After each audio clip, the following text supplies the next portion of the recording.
અમને દરરોજ દર્શન આપજો.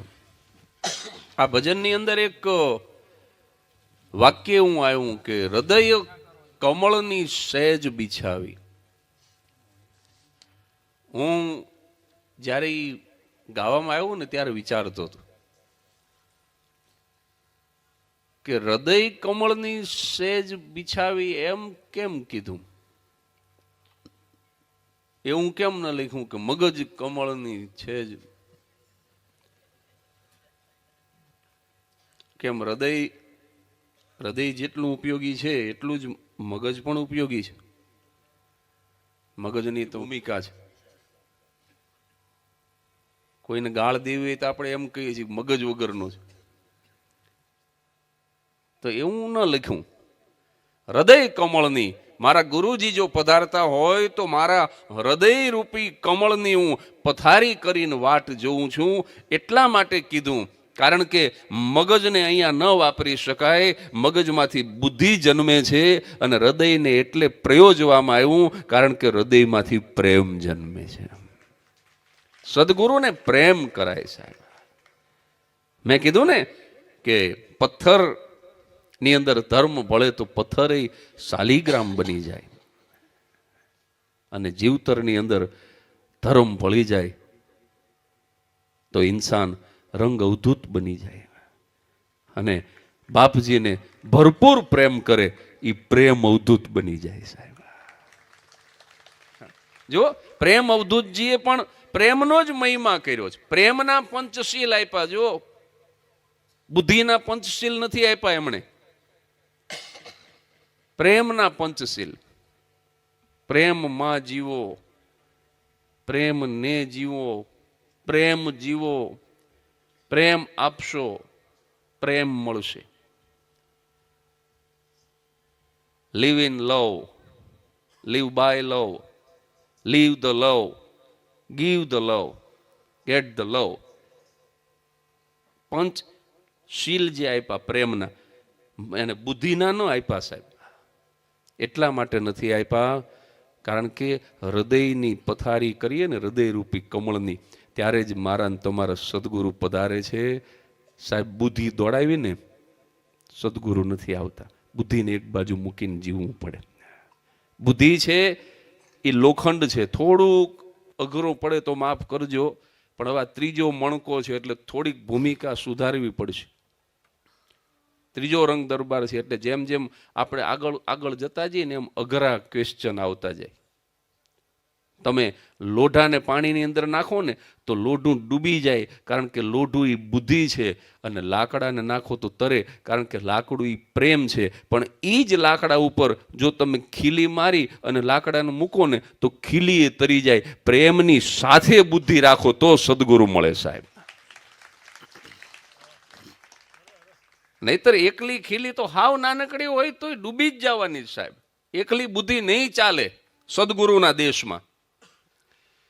પણ પ્રેમ જો હશે અને એની સાથે થોડી ઘણી તમારી બુદ્ધિ, આ બધા વેપાર તો કરે જ છે ને. આ બધા મારે તમારે નિર્વાણ કરવાનું છે જીવનનું, તો આપણે બુદ્ધિએ દોડાવી તો પડશે જ ને. પણ પ્રેમથી લપેટાયેલી બુદ્ધિ સાહેબ. સ્ત્રીમાં અને પુરુષમાં એટલો જ તફાવત હોય છે. પુરુષ મોટા ભાગે મગજને પ્રાધાન્ય આપીને જીવે છે. પતિ પત્નીના સંબંધની વાત કરું છું. સદગુરુ સાથે તો પુરુષ તે ગોપી ભાવથી હોય ઘણી વખત, પણ પતિ પત્નીના સંબંધમાં લગભગ પુરુષ મગજને પ્રાધાન્ય આપીને જીવે છે અને સ્ત્રી હૃદયને પ્રાધાન્ય આપીને જીવે છે સાહેબ. એટલે બે દીકરા હોય એમાં એક કમાતો હોય અને બીજો કમજોર હોય તો બાપને કમાવો દીકરો જ વધારે વાલો લાગે, પણ આ દેશની જનેતા એને કમાવો અને કમજોર બેય હરખા વાલા લાગે. કારણ કે માં છે ને એ હૃદયને પ્રાધાન્ય આપીને જીવે છે. When you are unable to take any decision in your life, follow your heart. Heart is in left but always right. હવે આપણે ત્રીજા ધોરણમાં આવ્યા એટલે હાવ હેલા દાખલા નહીં પૂછાય. બેનો લગભગ હૃદયને પ્રાધાન્ય આપીને જીવે. અને એટલે જ નાની નાની વાતમાં રોવા માંડે. કપાળમાં જ કૂવો હોય, કપાળમાં. શાક માર્કેટમાં બે બેન ભેગા થઈ જાય, કાં કાંતા કેમ છો ને, કાં શાંતા કેમ છો ને. શાંતા તું સુખી તો છો ને, ત્યાં શાંતાના હોઠ મંડે લાંબા ટૂંકા થવા.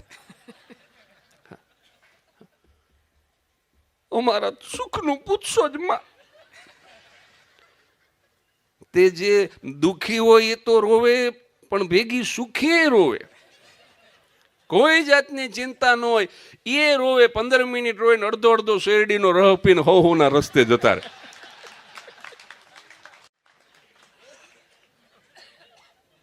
આ એટેક એટલે એમને નથી આવતા. આવડા ધારે તો આપણને લાવી દે, પણ એમને ન આવે. કારણ કે રડી શકે છે. બીજાનું દુઃખ જોઈને કોઈ દી પુરુષ રોયો? પોતાનું દુઃખ હોય તો નથી રોઈ શકતો. અમેરિકન લેખક માર્ક ટ્વેને કીધું છે કે દરેક પુરુષના જીવનમાં કમસે કમ એક મિત્ર એવો હોવો જોઈએ કે જેના ખભે માથું મૂકી અને તમે ધ્રુસકે ને ધ્રુસકે રડી શકો. આટલા પુરુષો અહીં બેઠા છે, આ સવાલ પૂછું ને લગભગ ના પાડશે. એક ભાઈબંધ એવો નહીં હોય કે રાત્રે 2 વાગે તમે હકથી એનું બારણું ખખડાવી શકો અને એના ખભે માથું મૂકી અને તમે વાયોલિન વગાડી શકો.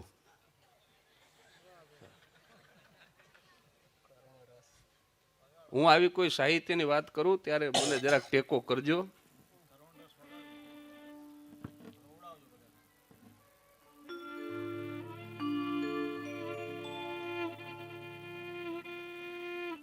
वाह. सितारों से आगे मुकम्मल सहारा अगर कोई हो भी तो क्या फायदा है. આ આકાશની ઉપર જ્યારે આપણે 33,000 ફૂટ ઊંચે ઉડતા હોઈએ છીએ,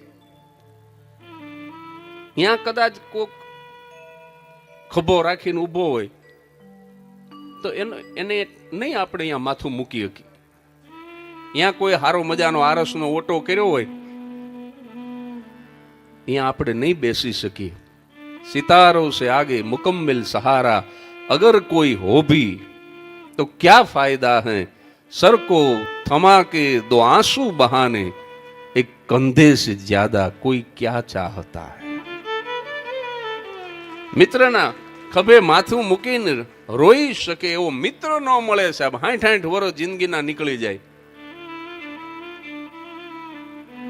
અને પુરુષ પાછો ગૌરવ અનુભવે, ભાઈડા કોઈ દી રોતા હશે.